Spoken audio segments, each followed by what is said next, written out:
trying to find that sweet spot where you can, embrace the opportunities of the wider world while still holding on to your own cultural heritage. We've covered a lot in this first part of our deep dive. We've just scratched the surface of what makes Albania so fascinating. We've looked at the geography, the history, the challenges of transitioning, from communism to a market economy, and even delved into the ancient roots of Albanian culture. Right. And it's amazing. Yeah. And in the next part, we're going to explore even more deeply into that culture, looking at everything from art and architecture to music, literature, and even the complexities of religious identity in a nation that was once officially atheist.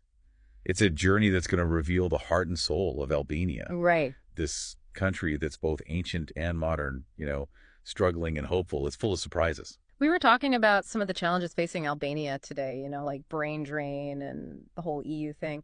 It's clear that the country's past, especially under communist rule, continues to shape its present in a lot of ways. Yeah, I mean, it's tough to just erase decades of history, Mm-hmm. especially when it's something as, intense as a totalitarian regime.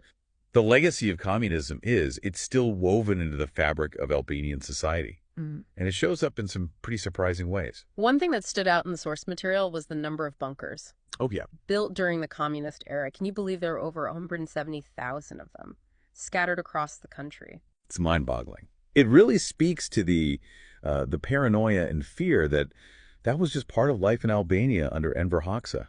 The country was basically turned into this giant fortified camp, always expecting an invasion that, well, never came. I can't even imagine what it must have been like to live with that constant tension, right? Like always looking at these concrete reminders of potential conflict. Did these bunkers serve any purpose after the fall of communism? Some were repurposed, people got creative, but a lot of them were just abandoned. They became these like eerie relics of a bygone era. You see them in fields, on hillsides, even in people's backyards. They're this constant visual reminder of a time many would rather forget. Yeah. But they also serve as this warning, I think, about the dangers of isolationism and authoritarian rule. It's like a physical manifestation of the scars left by that period of history, Right. Like even when the regime is gone, the impact lingers. For sure.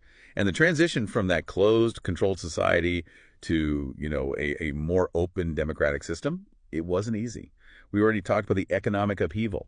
And one really tragic example of that was the whole pyramid scheme crisis back in the 90s. Yeah, this is a story that really shows how vulnerable people are during times of change. Can you remind us what happened? So in the early 90s, as Albania was switching to a market economy, these pyramid schemes started popping up everywhere.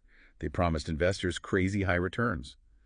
And people, a lot of whom had lost their savings when the communist system collapsed, were desperate to